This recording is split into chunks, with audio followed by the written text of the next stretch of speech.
Hello, Danny. Hello, world. Welcome to Warsaw. Good to be here.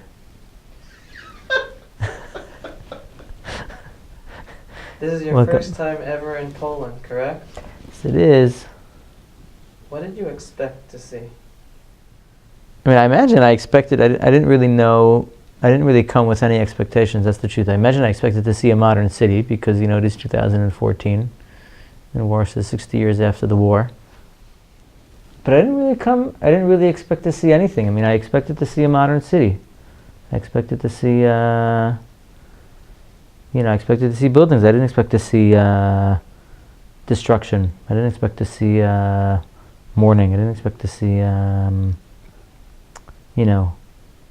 that many remnants of Holocaust era history, because it's 65 plus years later. So I expected to see very little of what was left. That's the truth.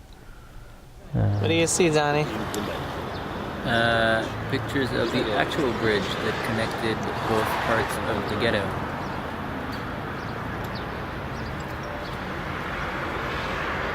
Hard to imagine. Yeah. Now it's a very lively, beautiful city.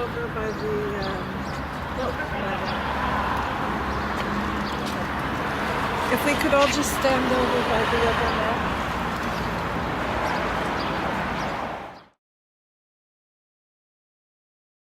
When we say, there's sometimes this misunderstanding about destruction of the ghetto. When we say the ghetto was completely destroyed, we mean the ghetto as it was during the ghetto uprising in 1943. But it was much smaller. We explained it on this map. It was much smaller than the original ghetto. This way it was excluded from the ghetto. It was given to the Polish. Chlodna 20, which at the time was the tallest building in this area of the ghetto. This is the actual building. And the head of the Judenrat, of the Warsaw Ghetto Judenrat, lived here. And at some point, he committed suicide. When did he commit suicide? Huh? When did he commit suicide? He committed suicide on 23rd of July 1942. Was that after one of the actions, one of the This was the beginning of the gross action of the big deportation to Treblinka. So it was after he personally put together the list. He was charged by the Germans with obligation to bring 6,500 Jews every day to the Umschlagplatz. And then he understood that was the end of everything. That he could not even try to help the community anymore. And as a sign of protest and despair, he committed suicide. Wow.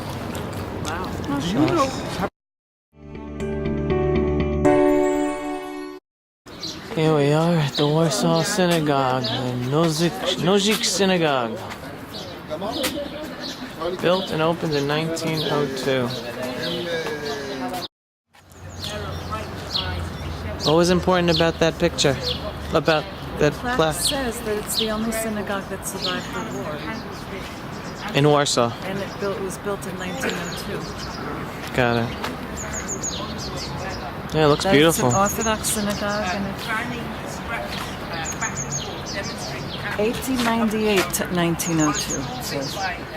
This is the surviving synagogue of the Warsaw Ghetto area, the Nozik Synagogue. Nozik, that's what it's called? Nozik. You know, but we might have had family daven here. We might have. It's not out of the question. It's true. Hi, okay.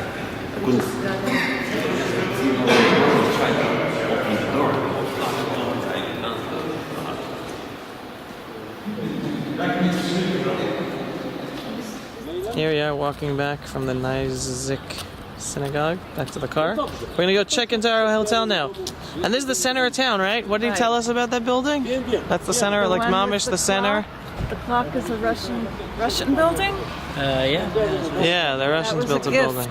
That they gave. That the Polish didn't want. But they were given Pretty it impressive and they building, placed huh? it here. Yeah. All right, let's go.